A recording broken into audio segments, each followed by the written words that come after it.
This week I've been reviewing the updated 2025 Mercedes-Benz GLC 350e. This is a plug-in hybrid with an amazing 50 plus miles of electric range. At least that's what they're telling us. We'll test that out today to see how much range we can actually get out of the 23.3 kilowatt hour battery in here. But this is a plug-in hybrid, so there's also a gasoline engine on board to get us that extra distance. But make sure to stay to the end because we'll look for deals on this vehicle in my area, and we'll also put on the spreadsheet to compare to all the other vehicles I've also test driven and reviewed here in 2025 to see how good of a vehicle this really is. So let's get into that walk around. Underneath the hood of the GLC 350e plug-in hybrid, well, let's start with the gasoline end of things. It's a 2-liter turbocharged engine. That alone provides about 201 horsepower and 236 pound-feet of torque. That is connected to a 9-speed automatic. However, remember the plug-in hybrid, there's an electrical component. The electric motor provides an additional 134 horsepower and 325 pound-feet of torque, but those figures are really when you're running on electric only. So you have a combined 313 horsepower and 406 pound-feet of torque when you are running in hybrid mode. Now with this 23.3 kilowatt hour battery, that is the usable capacity.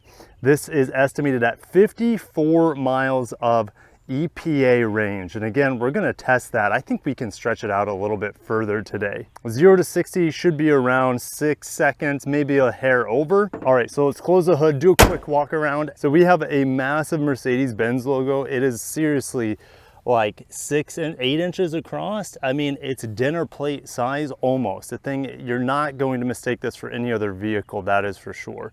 It is very wide looking up front. Let me know if you guys like the GLC's looks. I think it's very vanilla looking, and Mercedes-Benz is not going to offend anyone with this styling. This is rear wheel drive bias, so keep that in mind. When we're in fully electric mode, I would assume most of that power is actually going to those rear wheels. All right, so we do have optional 20-inch wheels here. This does come standard with 18-inch wheels. You can see the drilled brake rotors in there with the beautiful silver brake calipers. We come to the side. You got some silver garnishes on the door handles, blacked out mirrors. I like how the daylight openings are completely blacked out. Roof rails are kind of a darkened color as well. So we come to the rear. Pretty soft rear, very rounded, but at least we have exhaust tips. That's something on a lot of hybrids or plug-in hybrids nowadays manufacturers are getting away from, except these are fake exhaust tips on both sides. Now, am I upset about that? No, because they have me fooled. Just, you know, if I was sitting behind this vehicle, the inlets are so deep on those exhausts that they look real. I'll take fake exhaust over no exhaust whatsoever if it looks this good, and Mercedes has done that here. 4MATIC, so you know it's all-wheel drive. Lifting up the hatch, very quiet operation.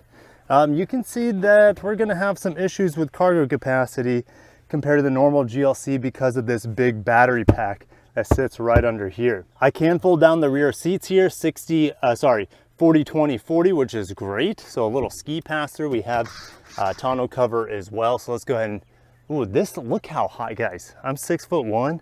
I have this issue in almost every single vehicle I drive is bumping my head into this lift back. Not the case here. This is gonna be an issue though for shorter people. Look at this. Look how high that is. That's gonna be an issue for shorter people. So they'll have to use the kick sensor or the key fob, right? Because they'll show you, right, how to do it right here. Let's see if it's gonna do it. Oh, it did it. Ooh. That closes quick. So good thing I had some buffer there between my head and the lift gate. All right, on this area, there we go. It opens up, it's spring loaded. We actually have DC fast charging. It'll charge up to 50 kilowatts at a DC fast charging station, but it is CCS. You don't have that NACS port here. All right, this is a J1772. Your level 2 charges at 11 kilowatts, assuming you can charge it that fast. And it takes about a day, to be honest. If you're on a level 1, you just plug this into a normal household plug-in. It'll take a little over a day to charge this 23.3 kilowatt hour battery, but if you have a level 2, that's a game changer. Of course, here's, it's gonna open for me. No, the charger opened for me, but the gas tank did not, ironically. All right, so let's get into the back seat of the GLC. Pretty good materials here, no sunshades. glossy black here. We got the Burmeister sound system in here. It does sound pretty phenomenal. We have ambient lighting in that door handle. I like the two-tone, the black and the orange. Kind of a terracotta looking interior here. Stitching looks really premium. I like how easy it is to, as the bugs get me, I like how easy it is to get to these child seat latches. Now I kind of pushed it in. Now I can't get it back out, but that's going to be all right. Closing this. We do have a big panel roof here. I'm going to keep it closed because it's getting a little toasty here in summertime here in South Florida. All right. Is that all it opens? What's going on here? There we go. I had to hit it again for the cup holders. Pretty big cup holders back here. I've been in a lot of German vehicles, and the cup holders are almost too small in a lot of cases to fit anything. These look to be pretty standard cup holder size. I have two USB-Cs that are illuminated down there. I have these nice vents for the passengers, which is great. Legroom is pretty solid, assuming you're not sitting in the middle with this drivetrain hub. Headroom, pretty good as well, no complaints. And we have a little book light above. So let's get into the, oh, you can see there's our ambient lighting, looking pretty sharp, as well as that Burmeister speaker grill. All right, so let's go ahead and open the front door. Make sure this AC is cranking. Actually, the car turned off on me. All right, so now we got the car back on. You can see, well, first of all, let's start with the climate control. It is all touch. I'm not the biggest fan of it, but at least it's up all the time and I can play with it. I mean, it is, I should say, ergonomically close, but still there's nothing better than actual physical climate controls. If these are real knobs, like Lexus at least gives you real knobs for temperature select, Mercedes does not do that here. It's all in the touch screen. Down below, we do have a 360 camera here. I believe that is standard across the grade, and you can see that is quite a fantastic 360 camera here. Wow, that is really well done, Mercedes, and that's what, you know, I should expect that from a luxury brand like Mercedes. And this car cost, yeah, this one's optioned at essentially $75K, $74,970. It starts at about $60,000 for this plug-in hybrid. I think that's a pretty good deal for how versatile this powertrain is. All right, but let's go ahead and put that back here. Yes, we have just about every option on here, I believe, that I would want, including ventilated seats. And how do we get to those ventilated seats? Well, luckily they're right here. There's a dedicated touch panel button on the door for them. I felt it immediately, so I appreciate that. You also have a thigh extension here, which as a tall person, I really appreciate. But I do want to move this seat back. Let's go ahead and play with the headrest a bit. You can raise and lower that headrest. You can make your torso more vertical. We'll just go ahead and put it there. I like where the steering wheel is. Of course, you can adjust that as well with a little knob in the back. Volume in here has been a headache. Here's your volume control. We don't need to play Another One Bites the Dust, but the volume knob has bitten the dust here. I have no volume knob in this car. It's all touch capacitive. And I think Mercedes, this is a huge mistake. All right, I have to swipe around here to get the volume to do what I want. It's a nightmare situation when you're driving. You might be saying, Kirk, it's right here on the steering wheel, but this one's even worse. Half the time when I try to raise the volume here, look, I can't, it's not doing anything. All right, and half the time it actually lowers the volume when I'm trying to raise it. It's so poorly done. It can be done so much better. And this is all touch capacitive here on the steering wheel. Cruise control, playing with this screen. This is so frustrating to me. This over here will control that screen, which is fine. And these controls will control this screen. This is, I want to say, like a 12-inch screen, and this is an 11-inch screen. This also has the new MBUX technology on it. The range, right here, it's estimating 72 miles of range. I like energy flow. I really nerd out over these things, and I like how Mercedes-Benz includes that. But if I'm actually going anywhere, I'm not using their software. I will actually use my Android Auto. And there you have it, okay? So you have your Android Auto up here, and I like how, well, you can get straight back into the base software with this home button. Vent positioning here, A+ Mercedes. Not only do we have a lot of vents, I can position them like so many manufacturers with touchscreens, which is everyone nowadays. the vents get pushed down below because the screen gets bigger and bigger, and they put the vents way down low, and it's terrible for reaching your face. Mercedes, you have hot climates in mind here, and I really appreciate that. Okay, this scored wood here with the aluminum looks quite nice here. No digital rearview mirror, but it is auto dimming, and I do have ambient lighting actually up here. No sunglasses holder, that's going to throw some people off. Maybe you can throw it down here. You actually have a phone charger tucked away way back there, and this is really awkward. You can see like my watch, I'm left-handed, so my watch is over on my right hand, so it's just awkward to get to your phone in this dark cave and tunnel.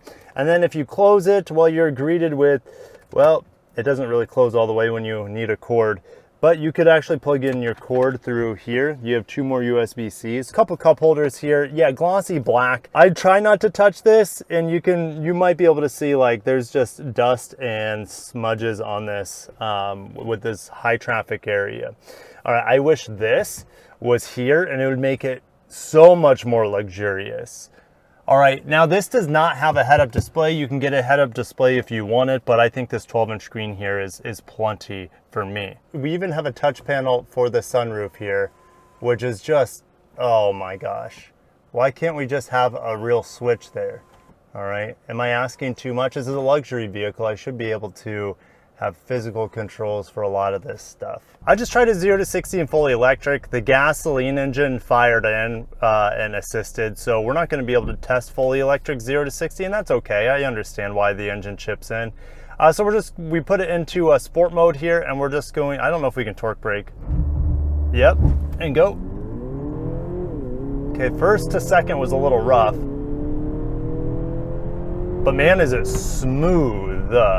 0 to 60 and 6.17. All right, that is actually Mercedes-Benz estimates 6.2, so it's right on line with their estimates. So there we go. From here on out, we're going to be working on efficiency. It's quick enough. That initial torque response is very impressive. The shift from first to second, though, was a bit sloppy, a bit jerky, but you know, to be honest, I haven't warmed the car up that much, at least the engine. I've been in here running AC on electric. You'll be right back.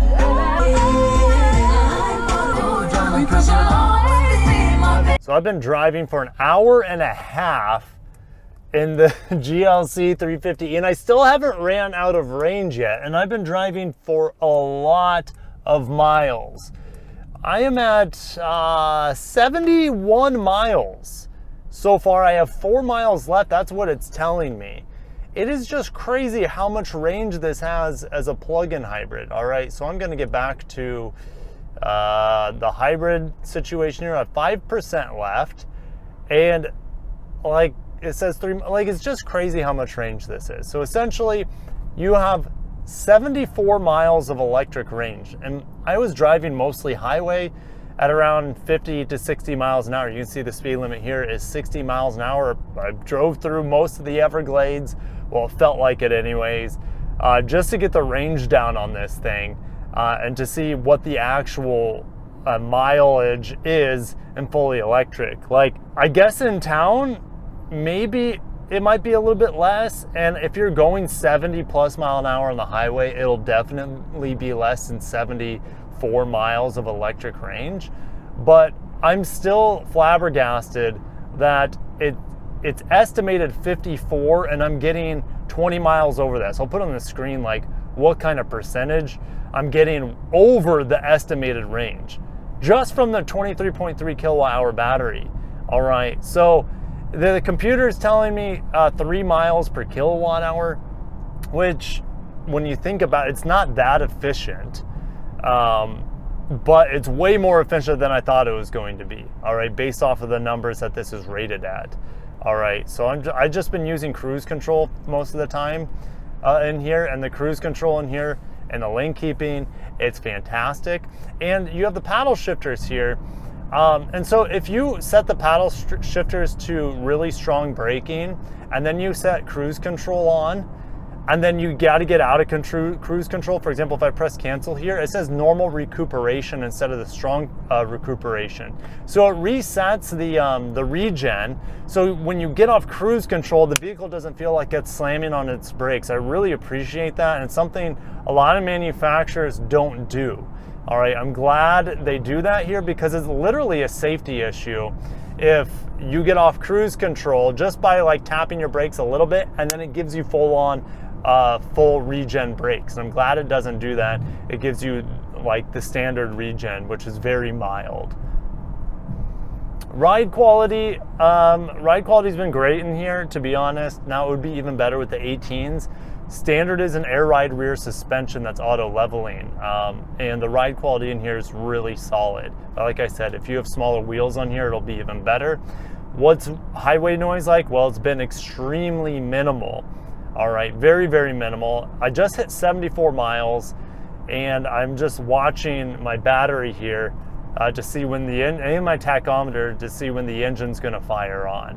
74 miles. Now it says 0 miles of range, but the engine hasn't kicked on. I really want to hit 75 because that's a nice round number. And I'll probably just say 75 miles even if it doesn't. But we're getting close. We're getting really close. Oh, the engine turned on. Let me get out of that warning screen. Oh no, it didn't hit 75. It was still at 74. So we're gonna reset. It says 3 miles per kilowatt hour. We're now gonna reset to see what this thing, reset, yes, values. All right, now we're gonna be testing this as a hybrid. What kind of fuel economy are you gonna get when you're out of electric range? All right, so we've settled on city fuel economy at 35 miles per gallon. I'm really blown away by that. Was not expecting that high of fuel economy. I was expecting 30 at best, and I'm getting 35. So well done with the efficiency once you run out of electric range, which again, that's like 75 miles. Let's see here, things that have annoyed me. I had to disable the voice system in here because it would interrupt for no reason all the time. It happened 3 times on one song. When I was blasting my music, the voice interruption, the voice assistant in here, which sounds really like a really dumb robot. It's really poorly done. Anyways, I know Mercedes seems to be like proud of it. I think it's trash. Okay, so there's my thoughts on it, and it interrupts you, and the last thing I want is to be interrupted by a quote-unquote AI and the vehicle. So that's disabled, and I've been very happy since it's been disabled. Also, auto brake hold in here is not very good. All right, so we have a stoplight here. Hopefully it stays red, which it just turned green. So I have to explain it for you guys. Auto brake hold, you smash the brake pedal and auto brake hold will turn on about half the time. All right, typically for me to enable it, I have to come to a complete stop and then get off the brakes and then get back onto the brakes and then smash them a second time, and then it'll do auto brake hold. I don't understand it. It's a dance you have to play with auto brake hold. It's been very frustrating. I wish I had a button for it instead of having to finesse the brake pedal and not knowing when it's gonna turn on really. Speaking of the brake pedal, that is probably the thing in this vehicle that is the least refined in terms of feedback. All right, I think the handling's fine. It's not a performance SUV, it's a luxury SUV, and it handles well enough given the weight. All right, and I do need to get over to the right here, and that instant torque and throttle response is fantastic here. The little 2-liter is very, very quiet. But despite the shortcomings of this vehicle, there are so many things about it that have really impressed me. So let's go back into the office, look at some GLCs in my area, and put this on the spreadsheet. The plug-in GLC 350e, there's quite a few, 338. They're making a ton of them, Mercedes-Benz. There's quite a few you can find actually in the low 60s. In fact, when you look at lowest price, I'm seeing some for $56K. I kind of like these base wheels too, these 18s. I think they look kind of good. All right, assuming those are the 18s. I think so. I haven't seen them in person. But guys, under $60K for this plug-in hybrid, I think is a really good deal. All right. And again, yes, you can. What does that mean? Well, if you wanted all the features that I had, you essentially will be able to get it for $6,000 off, maybe more. All right. So we're talking mid 60s, upper 60s. So you should be able to get these way lower than MSRP, which is great news because against its competition, I think it's priced really well. But the fact that it's needing discounts right now, this is a great sign for this vehicle and people who are in the market for one of these things. So, all right, is the GLC 350, as we look at the spreadsheet here, is the GLC 350, where is it at? Is it S tier? Is it A tier? Is it a sold by, fire sale only, pay me to drive? I really enjoyed driving it. It had a few hiccups, but the AC was ice cold. Like some of the coldest AC I've ever tested in a car. And the placement of the vents was a literal perfection. You have so many of them. So maybe the best car I've ever tested in the hot weather here in Florida. Like I'm still surprised that it was just one fan speed and it has a glass roof on that thing. Like, let's be real. So GLC 350 as a hot weather car is fantastic. What do I think about the range? Well, the range blew me away. Rated at 54, it got 74. Like that's nowhere close. Absolutely nowhere close. I get that where I live, it's flat and warm, which is good for batteries, but like that's nowhere close. Yeah, 37% increased range is great. And then I was getting 35 miles per gallon after my range was over. It was a very efficient vehicle. I'm very impressed with the powertrain. The powertrain is the best thing about it. The regen brake levels, really the only one that I enjoyed was the standard one. If you put it on strong brake regen, the brake pedal got real lifeless. All right. And the auto brake hold feature was even more finicky, seemingly, with the stronger regen. So I just kept it in standard regen. Yes, would I provide one? Yes, would I prefer one pedal driving? The answer is of course, but it's not available here. And the brakes are fine in standard mode, standard regen mode. The big annoyances was the voice activation software. Once that was disabled, no problems. And then just all the touch capacitiveness, whether it's a climate control or the volume. I got more used to the volume as I put on the miles on this thing, the slidey bar volume on the panel. I got more used to it, and it's not a deal breaker. The steering wheel controls were a little bit more frustrating, more finicky, pretty distracting. Actually, the steering wheel controls were far more frustrating to me than any of the touch panel, touch screen climate controls or anything like that. So I hope they bring back real buttons for the steering wheel. Like that is something that shouldn't be tampered with, like ever. Give me real buttons on the steering wheel. That's a non-negotiable. Like the fact that the volume adjustment is completely broken on that touch panel on the steering wheel is a joke for such an expensive car. The rest of the car was really good. It was comfortable, it's quiet, it's smooth, it's efficient, it's powerful. The looks are a bit snoozy. So where is it? I actually like it a lot. I like it a lot. It really surprised me in a lot of ways. I think it's A tier. If they had home run internal controls for the user interface, then it might have been S tier. But it's still the looks. I don't know. I don't know if I'll ever get over the looks. But it's still an excellent purchase, especially for the fact that you can get these well under MSRP. You will essentially never need to fill up on gas unless you're taking really long trips. Like 74 miles of electric range. Like this is I feel like I'm in the future of plug-in hybrids driving this thing.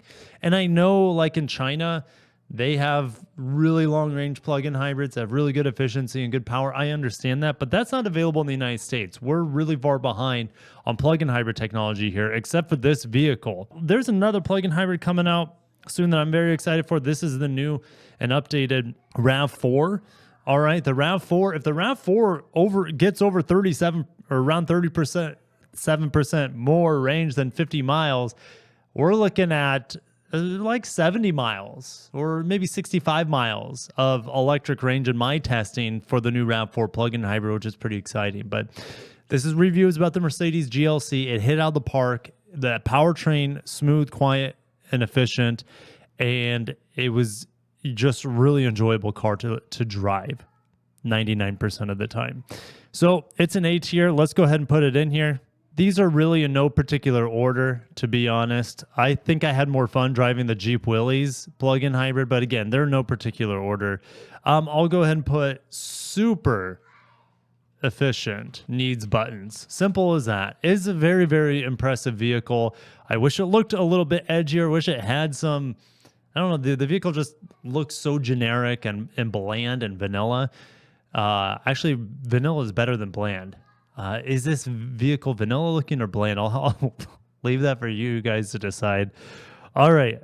Thank you for watching. Very impressed with this vehicle. I had low expectations for it. I haven't driven a GLC in eons. It's been probably since I was selling cars. So it would have been like 2018, 2019 is the last time I drove a GLC. And this one, man, the AC, top notch, the efficiency, top notch, and the technology, mostly good once you get it dialed in. All right, I'll catch you in the next one. Thank you for watching. Stay tuned for more reviews. Peace.